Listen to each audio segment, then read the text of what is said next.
ಸೀತಾ? ಯಾರು? ಓ, ಶಾಸಕರಾದ ತಾವು. ಕೈಯಲ್ಲಿ ತುಂಬಿದ ತೆಂಬಿಗೆ ಹಿಡಿದು ಅಂಬುಜ ಮುಖಿಯಂತೆ ವರ್ಣ ರಂಜಿಸುವ ಈ ನಿನ್ನ ರೂಪ ಸೂರ್ಯ ಪ್ರಕಾಶದ ತಾಪಕ್ಕೆ ಭಕ್ತಿ ಬಾಡಿತು ಅಂತ ಚಿಂತನೆ ಬರ್ತಾ ಇದೆ.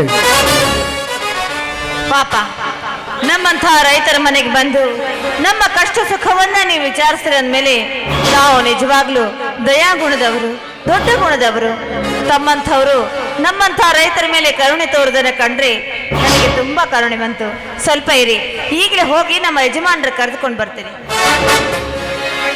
ಕೈಯಲ್ಲಿ ತುಂಬಿದ ತೆಂಬಿಗೆ ಹಿಡಿದು ಅಂಬುಜ ಮುಖಿಯಂತೆ ವರ್ಣ ರಂಜಿಸುವ ಈ ನಿನ್ನ ರೂಪ ಸೂರ್ಯ ಪ್ರಕಾಶದ ತಾಪಕ್ಕೆ ಭಕ್ತಿ ಬಾಡಿತು ಅಂತ ಚಿಂತನೆ ಬರ್ತಾ ಇದೆ. ಅಂದ್ರೆ ಏನು ಸೌಕರ್ಯ ನಿಮ್ಮ ಮಾತಿನ ಅರ್ಥ?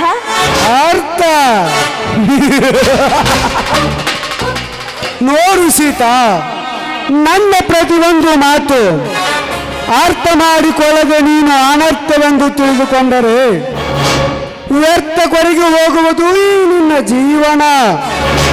10 ವರ್ಷದಿಂದಲೂ ಹೊಂಚು ಹಾಕಿ ಕುಳಿತುಕೊಂಡಿರುವ ಈ ಚಂದ್ರೇಗೌಡನ ಒಡತಿಯಿಂದಾದರೂ ನೀನಾಗದಿದ್ದರೆ ಬಾನೆತ್ತರಿಗೆ ಹಾರುವುದು ಈ ನಿನ್ನ ಪ್ರಾಣ. ಪ್ರಾಣ? ಏ ಮೂರ್ಖ, ಕೇವಲ ಪ್ರಾಣದ ಆಸೆಗಾಗಿ ಮಾನವನ್ನ ಅರ್ಪಿಸುವ ಹೆಣ್ಣಲ್ಲವೋ ಈ ಸೀತಾ? ದೇವರು, ಆ ಮಹಾನ್ ದೇವರು ಶ್ರೀರಾಮ ದೇವರಂಥ ಸಿದ್ಧರಾಮನ ಕೈ ಹಿಡಿದು ಬಂದ ಕಲಿಯುಗದ ಸೀತೆ ನಾನು. ಏ, ನಿನ್ನಂಥವನಿಗೆ ಹೆದರುವ ಹೇಡಿ ಹೆಣ್ಣಲ್ಲವೋ? ಹಿಂದೆ ರಾವಣನ ಕೊಟ್ಟಿಕೊಂಡ ಹಾಗೆ ನಿನ್ನ ಕೊಟ್ಟಿಕೊಳ್ಳಲು ಬರ್ತಾನೆ ಕಣ ನನ್ನ ಶ್ರೀರಾಮ. ಶ್ರೀರಾಮ ಅಂದು ರಾವಣ ಸತ್ತುತ್ತಲೇ ರಾವಣ ಸನ್ಯಾಸಿಯಾಗಿ ಬಂದು ಸೀತೆಯನ್ನು ಅಪಹರಿಸಿಕೊಂಡು ಹೋಗುವಾಗ ಎಲ್ಲಿ ಅಡಗಿತ್ತು ಆ ನಿನ್ನ ಶ್ರೀರಾಮನ ಶಕ್ತಿ? ಎದ್ದು ಕಣೋ, ಮಾಯದ ಜಿಂಕೆ ಹಿಂದೆ ಮಾರೀಚನೆಂಬ ಬೆಂಕಿಯ ಮಿಂದು ಆ ಮಾಯದ ಜಿಂಕೆಯಲ್ಲಿ ಅಡಗಿತ್ತು ಆ ನನ್ನ ಶ್ರೀರಾಮನ ಪ್ರೇಮದ ಶಕ್ತಿ. ಅದನ್ನ ಅರಿಯದೆ ಅವನಷ್ಟೇ ಏಕೋ ಅವತ್ತೇ ನನ್ನ ಮೈದುನ ಲಕ್ಷ್ಮಣ ಹಾಕಿದ ರೇಖೆಯನ್ನ ದಾಟಿದ್ರೆ ಸುಟ್ಟು ಭಸ್ಮವಾಗ್ತಾ ಇದ್ದ ನಿನ್ನ ರಾವಣ. ಇವತ್ತೇನಾದ್ರೂ ನೀನು ಹಠ ಹಿಡಿದು ಅಂಕೆ ತಪ್ಪಿ ಮುಂದೆ ಹೆಜ್ಜೆ ಇಟ್ರೆ ಅಂಕೆ ಮುಗಿಯುವುದಾಗಿ ಹೋಗೋದು ನನ್ನ ಕೈಯಲ್ಲಿ ನನ್ನ ಪ್ರಾಣ. ನನ್ನ ಪ್ರಾಣ ಈ ಯಮಧರ್ಮನನ್ನ ಬೆನ್ನಿಗೆ ಕಟ್ಟಿಕೊಂಡು ಮಣ್ಣಿನ ಮಗನಾಗಿ ಚಿನ್ನದ ನೇಗಿಲೆಯನ್ನು ಹಿಡಿದುಕೊಂಡು ಬಂದಿರುವ ಈ ಯುಂದುಧರನಿಗೆ ಯಾರಿಂದಲೂ ಭಯವಿಲ್ಲ ಸೀತಾ, ಯಾರಿಂದಲೂ ಭಯವಿಲ್ಲ. ಅನ್ನ ನೀರಿಲ್ಲದೆ ನೇಳು ಹಾಕಿಕೊಳ್ಳುವ ಈ ಕಾಲದಲ್ಲಿ ಹೊಲ ಕಳೆದುಕೊಂಡಿರುವ ಭಿಕಾರಿ ಸಿದ್ದರಾಮನ ಕೈ ಬಿಟ್ಟು ಬಟಂಗಿ ಸಾರಿ ರಾಷ್ಟ್ರ ಧ್ವಜವನ್ನು ಎತ್ತಿ ಹಿಡಿದು ಈ ಗೌಡನ ಒಡತಿಯಾದರೆ ನಿತ್ಯವೂ ಏಳವರೆಗೆ ಕುಳಿತುಕೊಂಡು ತೂಗಿಸಿಕೊಳ್ಳುವೆ ನೀನು ಸಾವಿರಾರು ದಾಸಿಯರ ಕೈಯಿಂದ. ಮುಚ್ಚ ಬಾಯಿನ, ಕೇವಲ ಹಣದ ಆಸೆಗಾಗಿ ನಿನ್ನಂತವರಿಗೆ ಸರಕು ಹಾಸ್ತಿದೇನೋ? ನನ್ನ ಗಂಡ ಕೂರ್ಣನಿದ್ರು ಸರಿ, ಕುಂಟನಿದ್ರು ಸರಿ, ಬೀದಿಲಿರುವ ಭಿಖಾರಿಯಾಗಿದ್ರು ಸರಿ, ನನ್ನ ಪಾಲಿಗೆ ಈ ಮಾಂಗಲ್ಯ ಕಟ್ಟಿರೋ ನನ್ನ ಪರಮೇಶ್ವರ ಕಣೋ. ಅವರ ಪಾದ ಸೇವೆ ಮಾಡಿ ಕೊನೆ ಇಸುವೆ ಹೊರತು ನಿನ್ನಂಥವನಿಗೆ ಎಂದು ಸರಕು ಹಾಸಲಾರೆ. ನಿನ್ನಲ್ಲಿರುವ ಆಸ್ತಿ ಅಂತಸ್ತು, ನೀನು ತೋರಿಸುವ ನಿನ್ನ ಹಣದ ರಾಶಿ ಕೇವಲ ನಾವಿಟ್ಟ ಹೊರಕು ಚಪ್ಪಲಿಯ ಸಾಲ. ಏಸ ಕೈನ ಕೆಳಗೆ ಸಾಧ್ಯವಿಲ್ಲ. ಎತ್ತಿದ ನನ್ನ ಕೈ ನಿನ್ನ ಕುತ್ತಿಗೆಯನ್ನು ಹಿಡಿದು ಮುತ್ತಿನ ಪಲ್ಲಕ್ಕೆ ಒಳಗೆ ನಿನ್ನನ್ನು ಕೆಡವಿ ಬೆತ್ತಲನೆಗೆ ಮಾಡಿ ನನ್ನ ಕಾಮ ದೃಶ್ಯವನ್ನು ನೀಗಿಸಿಕೊಳ್ಳುವೆ. ಬಾರೇ ನನ್ನ ಚೆಲುವೆ.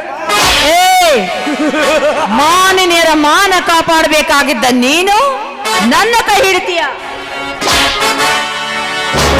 ಇದೇ ಕಣೋ ನಿನಗೆ ತಕ್ಕ ಶಿಕ್ಷೆ. ಕಲಿಯುಗದ ಕುಬೇರನಾಗಿ ರಾಜಕೀಯ ರಕ್ತ ಮೆನಿಸಿಕೊಂಡಿರುವ ಈ ಗಂಟಿನ ಕೆನ್ನಿಗೆ ಬಾರಿಸಿದೆಯಾ ಹುಚ್ಚು ಹೆಣ್ಣೆ? ಮರ್ಯಾದೆಯಿಂದ ನಿನ್ನ ಶೀಲ ನನಗೆ ಅರ್ಪಿಸುವೆಯೋ ಇಲ್ಲ ನೀನು ಮಸಣದ ಹಾಗೆ ಹಿಡಿವೆಯೋ? ಪಿಸ್ತೂಲು ತೋರಿಸಿ ನನ್ನ ಹೆದರಿಸುವೆಯ? ಲೇ ಮೂರ್ಖ, ಹುಟ್ಟಿದಾಗಲೇ ಸಾವನ್ನ ಬೆನ್ನಿಗೆ ಕಟ್ಟಿಕೊಂಡು ಬಂದಿದ್ದಾಳೆ ಕಣೋ ಈ ಕಲಿಯುಗದ ಸೀತೆ. ನಿನ್ನಂಥವನ ಸಾವಿಗೆ ಶರಣಾಗಿ ಮಾನ ಅರ್ಪಿಸುವ ಹೆಣ್ಣು ಈ ಸೀತೆಯಲ್ಲ. ಕೊಲ್ತೀಯ? ಕೊಲ್ಲು ಕೊಡೋ. ನೀ ಕೊಂದರೂ ಸರಿ, ಈ ದೇಹ ನಿನಗೆ ಅರ್ಪಿಸಲಾರೆ. ಈ ಪುಣ್ಯ ಭರತ ಭೂಮಿಯಲ್ಲಿ ಹುಟ್ಟಿ ಬಂದ ಕಲಿಯುಗದ ಸೀತೆ. ಸೀತಾ, ನೀನೊಂದು ಹೆಣ್ಣು. ಒಂದು ಭೂಮಿ ಹದವಾಗಿದೆಯಾಗಲೇ ಬಿತ್ತಬೇಕು. ಒಂದು ಹೆಣ್ಣು ಯೌವನ ತುಂಬಿದಾಗಲೇ ನನ್ನಂತವ ಗಂಡನು ಹಣ್ಣು ಬೀಸಲೇಬೇಕು. ನಿನ್ನ ಪ್ರಾಣಕ್ಕಿಂತ ಶೀಲ ಮೇಲೆಂದು ಹುಚ್ಚೆದ್ದು ಹಾರುವ ಹೆಣ್ಣೆ ಮುಗಿಯಿತು ಎಂದು ನಿನ್ನ ಕತೆ.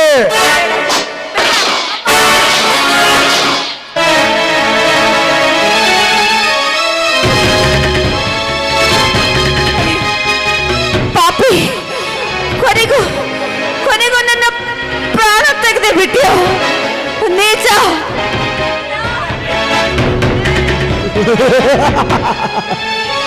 ಈಗಲಾದರೂ ಕಾಲ ಮಿಂಚಿಲ್ಲ ಸೀತಾ. ನೀನೇ ನನ್ನ ಚಂದ್ರಮಂಡಲ ಚಕೋರಿಯಾಗಿ ಹೇಳಿದರೆ ವಿಳೆ ಕೊಟ್ಟು ಸ್ವೀಕರಿಸುವೆ ನಿನ್ನನ್ನು. ಮುಚ್ಚ ಬಾಯ್ನ, ಮುಂದೆ ಮಾತನ್ನೆತ್ತದಿರೋ ಉನ್ಮತ್ತನಾಗಿ. ಲೇ ನಾಲಾಯಕ, ನನ್ನ ರಕ್ತ ಹರಿಸಿದ ನಿನ್ನ ತಿಳಿ ರಕ್ತ ನೋಡಲು ನನ್ನ ಉತ್ತರಾಧಿಕಾರಿ ಬಂದೇ ಬರ್ತಾನೆ ಕಣೋ. ಬಂದೇ ಬಾ. ನಿನ್ನ ಉತ್ತರಾಧಿಕಾರಿಗೆ ಇದೇ ನನ್ನ ಉತ್ತರ. इलाका किसी का भी हो, धमाका मेरा ही होगा. That is Chandregowda. ಅಯ್ಯೋ ಅಮ್ಮ, ಸ್ವಾಮಿ ಕುಮಾರ ಸ್ವಾಮಿ.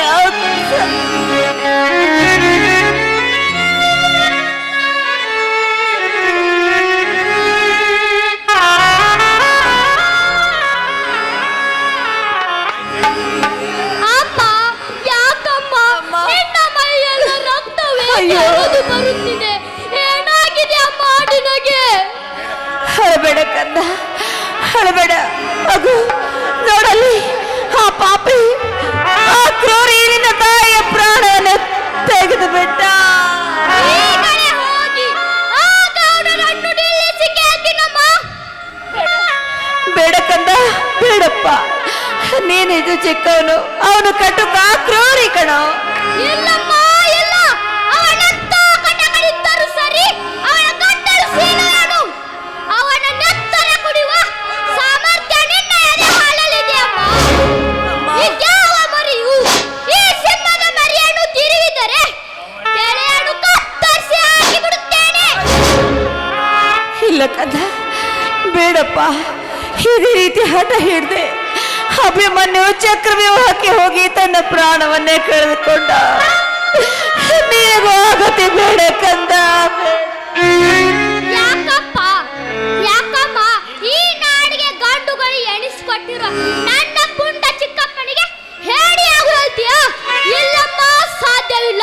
ನನ್ನ ತಾಯಿಯ ನೋವಿಂದ ಬೆಟ್ಟಾದಾಗ ನನ್ನ ಗಂಡು ದೇಹ ಶಾಂತವಾಗಬೇಕಾದರೆ ಮೊದಲು ನಾನು ಹೋಗಿ ಆ ಗಂಡನ ರಕ್ತ ನೋಡಬೇಕು. ಅಲ್ಲಿಯವರೆಗೆ ನನ್ನ ಮನಸ್ಸಿಗೆ ನೆಮ್ಮದಿ ಇಲ್ಲ, ಶಾಂತಿ ಇಲ್ಲ. ಬೇಡ ಕಂದ, ಕಂದ. ಈ ನಿನ್ನ ತಾಯಿ ಕೊನೆಯ ಆಸೆ ಇದೆಯಪ್ಪ. ಆಸೆ ನೆರವೇರಿಸ್ತೆ ಅಂತ ಮಾತು ಕೊಡು ಕಂದ. ಮುಂಬರುವ ನಿನ್ನ ಜೀವನದಲ್ಲಿ ಅದೆಷ್ಟೇ ಕಷ್ಟ ಸುಖ ಬಂದ್ರು ಅದನ್ನೆಲ್ಲ ಹೆದರದೆ ಧೈರ್ಯಗೊಟ್ಟು ಮುನ್ನಡೆದು ನೀನೊಬ್ಬ ವಿದ್ಯಾವಂತ ಬುದ್ಧಿವಂತನಾಗಿ 4 ಜನರ ಬಾಯಲ್ಲಿ ನಿನ್ನ ತಾಯಿಯ ಹೆಸರನ್ನ ತರಬೇಕಪ್ಪ ಕಂದ. ಹಾಗೆ ಹಾಗೆ ಮುಂದೊಂದು ದಿನ ನೀನು ದೊಡ್ಡವನಾದ ಮೇಲೆ ನಿನ್ನ ಚಿಕ್ಕಪ್ಪನಿಗೆ ಈ ವಿಷಯ ತಿಳಿಸು. ಯಾವ ಪಾಪಿ ನನ್ನನ್ನ ಈ ಸ್ಥಿತಿಗೆ ತಂದನು? ಆ ಪಾಪಿಯ ತಿಳಿಯ ರಕ್ತ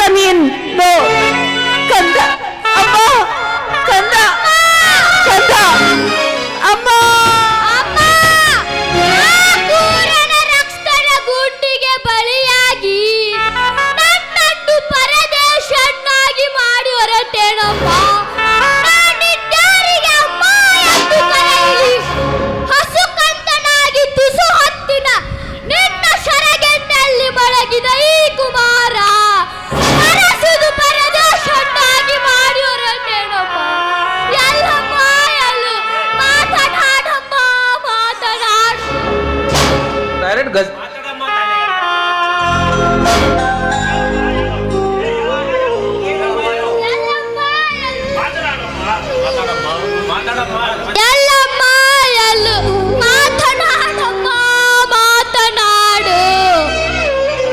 ಕುಮಾರ, ಏನಾಯ್ತು ನಿನ್ನ ತಾಯಿಗೆ? ನೀಚರ ಗುಂಡಿಗೆ ಬಲಿಯಾಗಿ ಮಸಣದಾಡಿಡದಾಳಪ್ಪ ನನ್ನ ತಾಯಿ. ಸೀತಾ,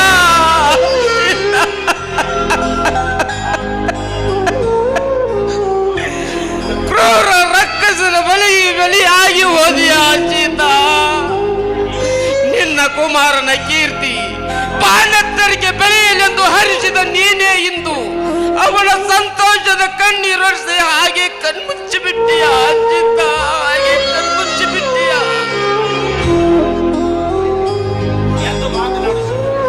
ಎದ್ದು ಮಾತನಾಡಿಸಿದ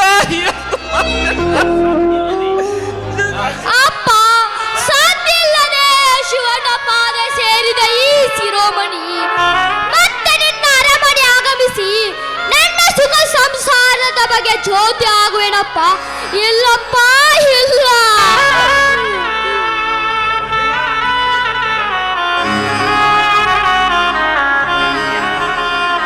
ಅಣ್ಣ, ಯಾಕಪ್ಪ ನಿಮ್ಮವಳು? ಏನಾಗಿದೆ ನನ್ನ ಅತ್ತಿಗೆಗೆ? ಏನಾಗಿದೆ ಎಂದು ಹೇಳುವಷ್ಟು ಶಕ್ತಿಯು ನನ್ನಲ್ಲಿಲ್ಲಪ್ಪ. ಅಂದರೆ ಯಾವನೋ ಒಬ್ಬ ನೀಚನ ಗುಂಡಿಗೆ ಬಲಿಯಾದಳಪ್ಪ ನಿನ್ನ. ಅಣ್ಣ, ಸತ್ಯವಾಗಿಯೂ ನನ್ನ ಅತ್ತಿಗೆ ಗುಂಡಿಗೆ ಬಲಿಯಾದಳೆ. ನನ್ನ ಅತ್ತಿಗೆ ಅಣ್ಣ, ಅದು ಯಾವ ಚಾಂಡಾಲ ಹೇಳಣ್ಣ? ನನ್ನ ಅತ್ತಿಗೆಗೆ ಈ ಸ್ಥಿತಿ ತಂದ ಅವನು ಯಾವ ಕ್ರೂರಿಯಾಗಿದ್ದರೂ ಸರಿ, ಈಗಲೇ ಹೋಗಿ ಆ ಬಂಧನ ರುಂಡವನ್ನಿ ಚಂಡಾಡಿ ನನ್ನ ಅತ್ತಿಗೆ ಪಾದ ಕಲ್ಪಿಸಿ ಬಿಡುತ್ತೇನೆ. ನೋಡದೆ ಅವನ್ ಯಾರೆಂದು ಹೇಗೆ ಹೇಳಿಲ್ಲಪ್ಪ ನಾನು. ಅತ್ತಿಗೆ ಅತ್ತಿಗೆ ತುತ್ತಿಟ್ಟ ಅತ್ತಿಗೆಯ ಪ್ರಾಣ ಕಾಪಾಡದ ಇವನೆಂತ ಪುಂಡನೆಂದು ಇಡೀ ಊರಿಗೆ ಊರೆಚ್ಚಿ ಹಾಕುತ್ತಿದೆ ಅಮ್ಮ. ನಾ ಹೇಗೂ ಮಾಡಲಿ?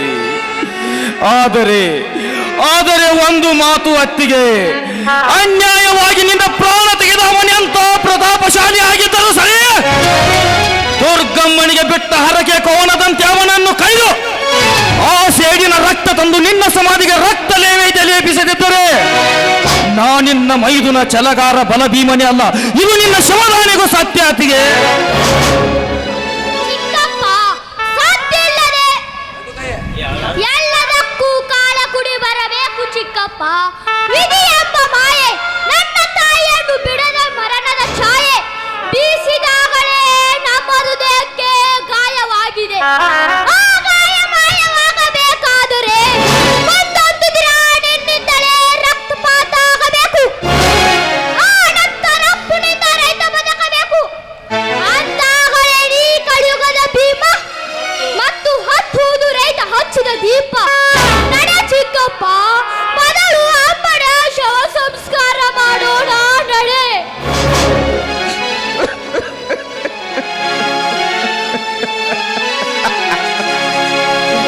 ಸೀತಾ ಸಾಕಷ್ಟು ಶಾಲೆ ಕಲಿತ ವಿದ್ಯಾವಂತಳಾದರು ಈ ರೈತನ ಕೈ ಹಿಡಿದು ಬಹಳ ಸಂಗಾತಿಯಾದೆ. ಅಷ್ಟೇ ಅಲ್ಲ, ಸುಖ ದುಃಖಗಳಲ್ಲಿ ಬೆನ್ನು ಕೊಟ್ಟು ನಿಂತೆ. ಹೊಲದ ಕೆಲಸ ಅಂತ ಬಂದಾಗ ನನ್ನ ಜೊತೆ ಗಾಡಿಯಲ್ಲಿ ಕುಳಿತು ಹೊಲಕ್ಕೆ ಬಂದು ಆಳುಗಳ ಜೊತೆ ಹಾಳಾಗಿ ದುಡಿತಿದ್ದೆ. ಅಷ್ಟೇ ಯಾಕೆ, ನನ್ನ ತಮ್ಮ IPS ಓದುತ್ತಿರುವಾಗ ಬರಗಾಲದಿಂದ ಮನೆಯಲ್ಲಿ ದುಡ್ಡಿನ ಕೊರತೆಯೂ ಇದ್ದಾಗ, ಸಾಲದ ಒತ್ತಡವೂ ಹೆಚ್ಚಾದಾಗ, ನನ್ನ ತಮ್ಮನು ಓದುವ ಅರ್ಥಕ್ಕೆ ನಿಲ್ಲುವಂತ ಸಂದರ್ಭ ಬಂದಾಗ ನೀನು ಅದೆಷ್ಟೇ ಕಷ್ಟ ಬಂದರೂ ಸರಿ ನನ್ನ ಮೈದುನ ನನ್ನ ಹಿರಿಯ ಮಗ ಇದ್ದ ಹಾಗೆ ಅವನನ್ನು ಓದಿಸ್ತೀನಿ, ದೊಡ್ಡ ಅಧಿಕಾರಿಯನ್ನಾಗಿ ಮಾಡ್ತೀನಿ ಅಂತ ಹಠ ಕೊಟ್ಟು ನಿನ್ನ ಕೈಯಲ್ಲಿರುವ ನಿನ್ನ ತವರಿನಿಂದ ತಂದ ಬಂಗಾರದ ಬಳೆಗಳು, ಒಡವೆಗಳು, ಓಲೆಗಳು ಎಲ್ಲವನ್ನು ಅಡವಿಟ್ಟು ನನ್ನ ತಮ್ಮನಿಗೆ ಹಣ ಕಳಿಸಿದಾಕಿ ನೀನು. ಅವನ ಸಂತೋಷವೇ ನೋಡದೆ ಹಾಗೆ ಕಣ್ಣು ಮುಚ್ಚಿಬಿಟ್ಟೆ. ಸೀತಾ, ನಾಳೆನೇ ಯುಗಾದಿ ಹಬ್ಬ. ಯುಗಾದಿ ಹಬ್ಬ ಬಂದರೆ ಸಾಕು, ಈ ಅಂಗಳದ ತುಂಬ ಬಣ್ಣ ಬಣ್ಣದ ರಂಗೋಲಿಯ ಚಿತ್ತಾರವನ್ನು ಬಿಡಿಸಿ ಈ ಮನೆಯಲ್ಲಿ ತಳಿರು ತೋಳರಗಳಿಂದ ಬಣ್ಣ ಬಣ್ಣದ ಹೂಗಳಿಂದ ಶೃಂಗಾರ ಮಾಡಿ ಮನೆ ತುಂಬ 100 ದೀಪದ ಪ್ರಣತೆಗಳನ್ನು ಇಟ್ಟು ನನ್ನ ಮನೆ ಎಂಬುದು ಸ್ವರ್ಗವನ್ನಾಗಿ ಮಾಡಿಬಿಡ್ತಿದ್ದಿ. ಅಷ್ಟೇ ಏಕೆ, ನೀನು ಕೂಡ ಹೊಸ ಸೀರೆಯನ್ನುಟ್ಟು ಕೈ ತುಂಬ ಬಳೆಯನ್ನು ಇಟ್ಟುಕೊಂಡು ಕಾಲಿಗೆ ಗೆಜ್ಜೆ ಚೈನು ಕಟ್ಟಿಕೊಂಡು ಮುಡಿಗೆ ಮಲ್ಲಿಗೆ ಹೂವು ಮುಟ್ಟಿಕೊಂಡು ಮುದ್ದಾಗಿ ಅಲಂಕಾರ ಮಾಡಿಕೊಂಡು ಬಾಲ ಚಂದ್ರಿಕೆಯಂತೆ ಮಿರಿ ಮಿರಿ ಮಿಂಚುತ್ತಾ ನೀನು ಅತ್ತಿಂದ ಇತ್ತಿಂದ ಅತ್ತ ಓಡಾಡಿ ಕೆಲಸವನ್ನು ಮಾಡುತ್ತಿದ್ದರೆ ಆ ಮಹಾಲಕ್ಷ್ಮಿಯೇ ನನ್ನ ಮನೆಗೆ ದರಗಿಳಿದು ಬಂದಾಳೇನೋ ಅಂತ ಭಾವಸವಾಗುತ್ತಿತ್ತು. ನೀನು ಕೂಡ ರುಚಿ ರುಚಿಯಾದ ಅಡಿಗೆಯನ್ನು ಮಾಡಿ ದೇವರುಗಳಿಗೆ ನೈವೇದ್ಯವನ್ನು ಕೊಟ್ಟು ನಮಗೂ ಕೂಡ ಆರತಿ ಮಾಡಿ ಕೈ ಇರಿಸಿ ಬೇವು ಬೆಲ್ಲವನ್ನು ತಿನ್ನಿಸಿ ಊಟಕ್ಕೆ ಕೂಡ್ರಿಸಿ ಕಾಡಿ ಕಾಡಿ ಹಠ ಮಾಡಿ ಊಟ ಮಾಡಿಸ್ತಿದ್ದಿ. ಈಗ ಅದನ್ನೆಲ್ಲ ನೋಡಿಕೊಂಡು ಇದಕ್ಕಿಂತ ಸ್ವರ್ಗ ಇನ್ಯಾಕೆ ಬೇಕು ಅಂದ್ಕೊಂಡಿದ್ದೆ. ಆದರೆ ಈ ಸ್ವರ್ಗ ಎಷ್ಟು ಬೇಗ ನರಕ ಆಗುತ್ತೈತಿ ಅಂತ ನಾನು ಅಂದುಕೊಂಡಿರಲಿಲ್ಲ ಸೀತಾ. ಇಂದು ನಾಳೆ ಯುಗಾದಿಯ ಹಬ್ಬ, ಊರಲ್ಲಿ ಜಾತ್ರೆ, ಈಗ ನನ್ನ ಮನೆಯಲ್ಲಿ ನಾಳೆ ಎಲ್ಲರ ಮನೆಯಾಗ ಯುಗಾದಿಯ ಸಡಗರ, ನನ್ನ ಮನೆಯಲ್ಲಿ ಸೂತಕದ ಸಡಗರ.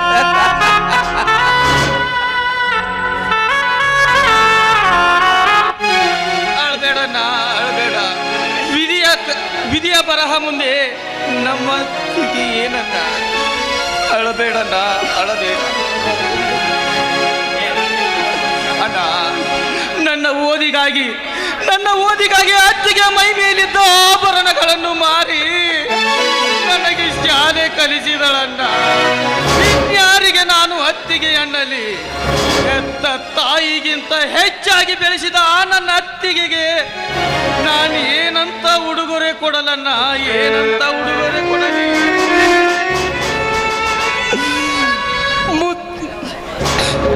ಬಂಗಾರವೆಂದರೆ ಅವಳು ಮುದ್ದಾದ ಬಂಗಾರವೇ ನನ್ನ ಕೈ ಬಿಟ್ಟು ದೂರ ಹೋಗಿರುವಾಗ ಆ ಬಂಗಾರ ತೆಗೆದುಕೊಂಡು ನಾನೇನು ಮಾಡ್ಲಪ್ಪ, ನಾನೇನು ಬನ್ನಿ ಅವಳ ಅಂತ್ಯ ಸಂಸ್ಕಾರವನ್ನು ನೆರವೇರಿಸೋಣ. ಆಯ್ತಣ್ಣ, ಬನ್ನಿ ಮೊದಲು ಅತ್ತಿಗೆ ಶವ ಸಂಸ್ಕಾರ ಮಾಡೋಣ. ಜೀವ ಜ್ಯೋತಿ